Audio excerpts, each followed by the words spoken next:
사랑하고 축복합니다. 8월 31일, 8월의 마지막 수요일입니다. 오늘 이 하루도 우리 성령님과 함께 하심으로 또 승리하는, 또 감사하는 하루가 되시기를 주님의 이름으로 축복합니다. 오늘 말씀 제목은 게으름을 이겨내십시오 라는 제목으로 함께 말씀을 나누고자 합니다. 오늘 말씀은 데살로니가 후서 3장 1절에서 18절까지 말씀, 데살로니가 후서 마지막 장의 마지막 말씀이기도 합니다. 말씀을 봉독합니다. 그토록 형제들아, 너희는 우리를 위하여 기도하기를 주의 말씀이 너희 가운데서와 같이 퍼져나가 영광스럽게 되고, 또한 우리를 부당하고 악한 사람들에게서 건지시옵소서 하라. 믿음은 모든 사람의 것이 아니니라. 주는 미쁘사 너희를 굳건하게 하시고 악한 자에게서 지키시리라. 너희에 대하여는 우리가 명한 것을 너희가 행하고 또 행할 줄을 우리가 주 안에서 확신하노니, 주께서 너희 마음을 인도하여 하나님의 사랑과 그리스도의 인내에 들어가게 하시기를 원하노라. 형제들아, 우리 주 예수 그리스도의 이름으로 너희를 명하노니, 게으르게 행하고 우리에게서 받은 전통대로 행하지 아니하는 모든 형제에게서 떠나라. 어떻게 우리를 본받아야 할지를 너희가 스스로 아나니, 우리가 너희 가운데서 무질서하게 행하지 아니하며 누구에게서든지 음식을 값없이 먹지 않고 오직 수고하고 애써 주야로 일하면 너희 아무에게도 폐를 끼치지 아니하려 함이니, 우리에게 권리가 없는 것이 아니요 오직 스스로 너희에게 본을 보여 우리를 본받게 하려 함이니라.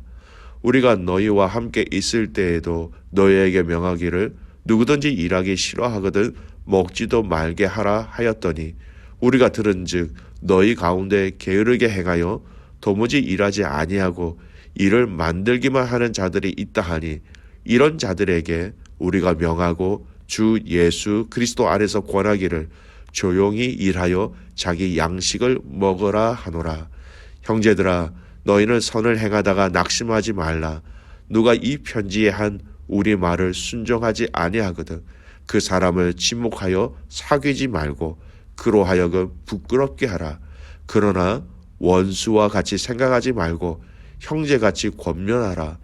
평강의 주께서 친히 때마다 일마다 너희에게 평강을 주시고 주께서 너희 모든 사람과 함께 하시기를 원하노라. 나 바울은 친필로 문안하노니, 이는 편지마다 표시로서 이렇게 쓰노라. 우리 주 예수 그리스도의 은혜가 너희 무리에게 있을지어다. 아멘. 오늘 말씀 제목, 게으름을 이겨내십시오 라는 제목입니다. 오늘 본문의 말씀은 데살로니가 후서의 마지막 장입니다. 바울이 데살로니가 교회 가족들에게 보낸 두 번째 편지의 마지막 장입니다. 주일날 우리 데살로니가 전서의 마지막 장인 5장의 내용 가운데 시간에 대한 주제를 가지고 말씀을 함께 나누었지요. 기억하시죠? 데살로니가 전서 5장 16절에서 시작했던 말씀, 항상 기뻐하라, 쉬지 말고 기도하라, 범사에 감사하라 라는 말씀으로 함께 말씀을 나누었습니다. 일상의 시간 속에서, 크로노스라는 시간 속에서 카이로스의 시간을 경험하는 것, 하나님과의 만남, 또 하나님의 그 기회를 주셨을 때에 그 시간에 반응하는 시간들로 우리는 살아가야 한다라고 말씀드렸습니다. 근데 오늘 이 데살로니가 교회 가족들에게 쓴 이 두 번째 편지 마지막 장에서도 여러분 이 시간과 관련된 주제를 말하고 있습니다. 참 공통적인 게 그 전서와 후서의 마지막 장에 이 시간의 주제에 대해서 시간을 어떻게 사용하고 시간 속에서 우리가 어떻게 하나님 앞에 신앙생활 해야 하는지를 얘기하고 있는 공통점이 있다라는 것입니다. 흘러가는 시간을 더 낭비하기 쉬운 우리 인간의 연약한 성품 중에 하나를 이야기하고 있습니다. 그것이 무엇이냐? 바로 게으름이라는 것입니다. 여러분, 게으름에 대해서는 이미 바울이 그들과 함께 있을 때에 일하기 싫으면 먹지 말라라고 이미 권면하였다라고 얘기하고 있습니다. 그럼에도 불구하고 그 공동체 가운데 게으른 자들이 있었다라는 것이죠. 11절 말씀 볼까요? 우리가 들은즉 너희 가운데 게으르게 행하여 도무지 일하지 아니하고 일을 만들기만 하는 자들이 있다 하니. 공동체 안에 게으르게 행하여 아무 일도 하지 아니하고 오히려 문제만 만드는 사람들이 있었다, 이런 것이죠. 여러분, 이 11절 말씀을 세 번역에는 이렇게 얘기하고 있습니다. 그런데 우리가 들으니 여러분 가운데는 무절제하게 살면서 일은 하지 않고 일을 만들기만 하는 사람이 더러 있다고 합니다. 여러분, 게으른 자의 특징이 무엇인지를 그대로 보여주는 말씀이죠.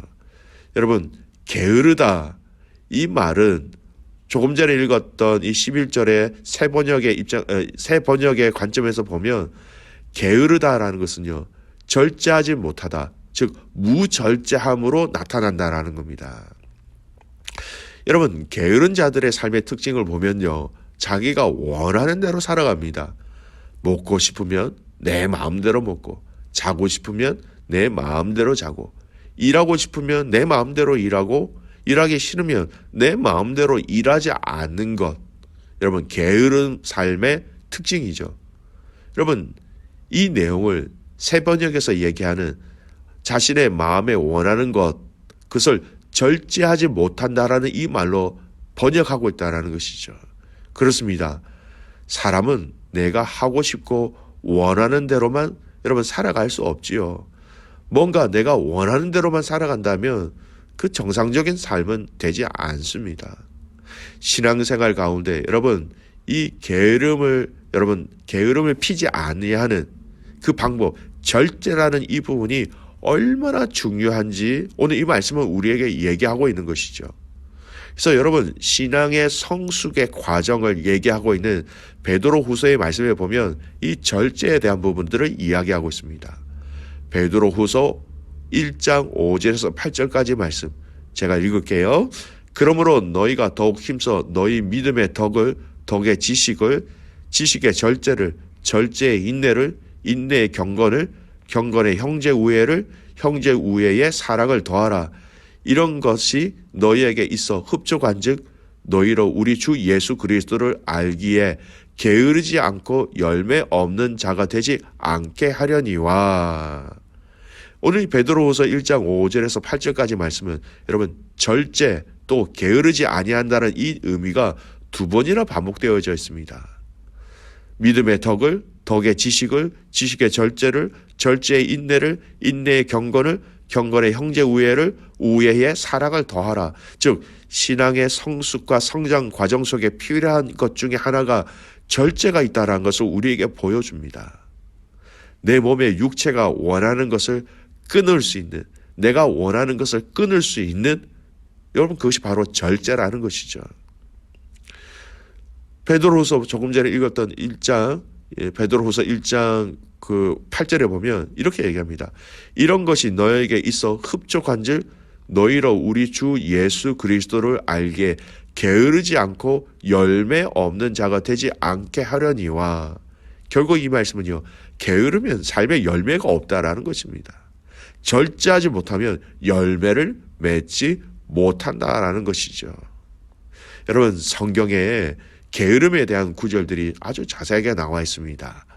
몇 가지를 좀 살펴보겠습니다. 게으름, 잠언 6장 9절에서 11절 말씀. 게으른 자여, 네가 어느 때까지 누워 있겠느냐? 네가 어느 때에 잠이 깨어 일어나겠느냐? 좀 더 자자, 좀 더 졸자, 손을 모으고 좀 더 누워 있자 하면 내 빈궁이 강도같이 오며 내 곰핍이 군사같이 이르리라. 무슨 말씀입니까? 절제하지 못함으로 인하여 게으른 자가 되면 그 결과가 어떻습니까?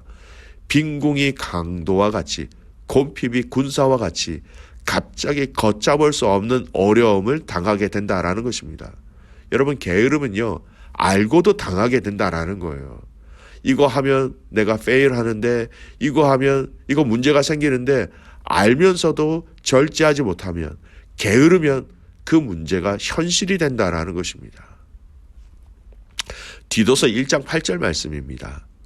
오직 나그네를 대접하며 선행을 좋아하며 신중하며 의로우며 거룩하며 절제하며 디모데전서 3장 2절 말씀에 그러므로 감독은 책망할 것이 없으며 한 아내의 남편이 되며 절제하며 신중하며 단정하며 나그네를 대접하며 가르치기를 잘하며.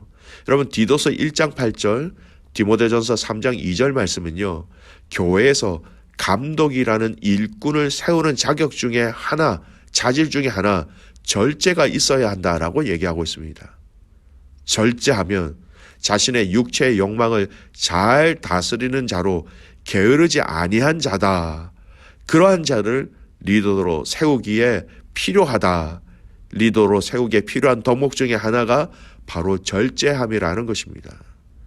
여러분, 리더가 되기 위해서 우리는 게으르지 않고 절제할 수 있어야 한다라는 것. 여러분, 게으르다라는 것은요, 해야 할 것을 알고도 하지 않는다라는 겁니다. 여러분, 우리는 모르면 무지하다라고 얘기하지, 여러분, 모르는 사람을 게으르다고 얘기하지 않지요. 게으른 것은 여러분, 모르는 것과 더 다른, 더 확연히 우리 신앙생활에 있어서 여러분 떨쳐버려야 할, 잘라내야 할 영역이라는 것입니다. 세 번째, 여러분, 이 절제에 대한 부분들을 얘기하고 있는 아주 중요한 성경 구절이 있죠. 갈라디아서 5장 22절에서 23절 말씀. 오직 성령의 열매는 사랑과 희락과 화평과 오래 참음과 자비와 양선과 충성과 온유와 절제니 이 같은 것을 금지할 법이 없느니라. 성령의 9가지 열매 가운데 여러분 절제가 있다는 것을 알고 계십니까? 이는 사람은 근본적으로 절제하기 부족한 자라는 거예요. 근본적으로 사람은 절제하지 못하기 때문에 우리의 성품, 절제하지 못하는 이 성품을 성령님의 도우심으로 통하여 절제의 열매를 맺을 수 있다라는 것을 분명히 얘기하고 있습니다. 저와 여러분의 성품 가운데 게으름을 이겨낼 수 있는 절제라는 성령님을 통한 열매가 맺혀지는 은혜가 있기를 간절히 소원합니다. 마지막 네 번째, 여러분 종말의 때에 찾아보기 힘든 것이 절제라는 것입니다. 사도 바울이 영적 아들 디모데에게 쓴 권면의 메시지가 있는데요. 종말의 때에 세상의 특징을 이야기하는 중에 한 가지를 이야기하는데 이 종말의 특징 중에 하나가 바로 절제하지 못한다라는 겁니다. 절제하지 못한다라는 것, 결국은 게으르다라는 것이죠. 디모데후서 3장 3절 말씀. 무정하며 원통함을 풀지 아니하며 모함하며 절제하지 못하며 사나우며 선한 것을 좋아하지 아니하며. 이 종말의 이 시대는 절제하지 못한다라는 시대라는 겁니다. 먹고 싶은 대로 먹고 하고 싶은 대로 하고 내가 원하는 대로 하는 이 시대, 그러다 보니 열매가 없고, 여러분 이것을 절제하지 못하면 게으르게 되고 이 게으름이 믿음의 성도들의 신앙생활 속에서도 여러분 영향력을 주고 있다라는 것이죠. 여러분 절제하지 못한다, 내가 하고 싶은 대로 다 한다, 개인의 의사를 존중한다는 의미에서 굉장히 이 시대는 이것을 많이 존중하죠. 이것에 우선순위를 많이 두다 보니까 이제는 결혼의 언약도 이 개인의 자유에 뒤로 밀려가지고 내가 원하는 대로, 내가 좋은 대로 그렇게 살다 보니까 간음의 죄를 지어도 더 이상 이것을 죄라고 이야기하지 않는 시대가 되어버린 것입니다. 사랑하는 믿음의 성도 여러분, 사도 바울이 데살로니가 교회 가족들에게 마지막에 권면하고 있는 내용 중에 여러 가지가 있지만 그 중에 하나, 게으름에 대해서 얘기하고 있습니다. 게으름을 이겨내라고, 그러기 위해서 절제라는 성령의 열매가 저와 여러분의 삶에 맺혀야 한다는 것이죠. 사랑하는 게 믿음의 성도 여러분, 여러분의 마음과 생각을 성령님이 충분히 주관하여 주셔서 성령께서 열매를 맺게 해주시는 이 절제라는 열매를 통하여서 게으름을 이기고 또 이것을 통하여서 많은 사람들에게 예수님의 사랑과 은혜를 먹고 마시게 해줄 수 있는 축복의 통로가 되시기를 주님의 이름으로 축복합니다. 아멘. 기도하겠습니다. 살아계신 아버지 하나님, 오늘 주신 이 데살로니가 후서 마지막 장의 말씀을 통하여서 하나님, 우리가 게으른 삶의 영역이 무엇인지를 깨닫게 하시고 그 게으름의 삶의 영역 속에서 하나님 절제의 은혜를 우리에게 허락하여 주시기를 간절히 소원합니다. 알고 있음에도 불구하고 행하지 못함으로 인하여 게으름으로 말미암아 절제하지 못함으로 말미암아 하나님 우리의 삶에 성숙이 일어나지 못하고 있다면 하나님 가르쳐 주시고 알려주셔서 깨닫게 하여 주셔서 이 뜻대로 이 방법대로 성숙하며 성장하며 하나님 나라를 위해서 온전히 쓰임받는 저희 모든 믿음의 가족들 되게 하여 주시옵소서. 하나님 정말 하나님께서 우리에게 말씀하시는 그 말씀에 하나님 게으르지 아니하고 절제함으로 열매 맺으며 하나님을 존중히 여기는 오늘 이 하루의 삶이 되기를 간절히 소원하옵고 살아서 역사하시는 예수 그리스도의 이름으로 감사하며 기도드리옵나이다. 아멘.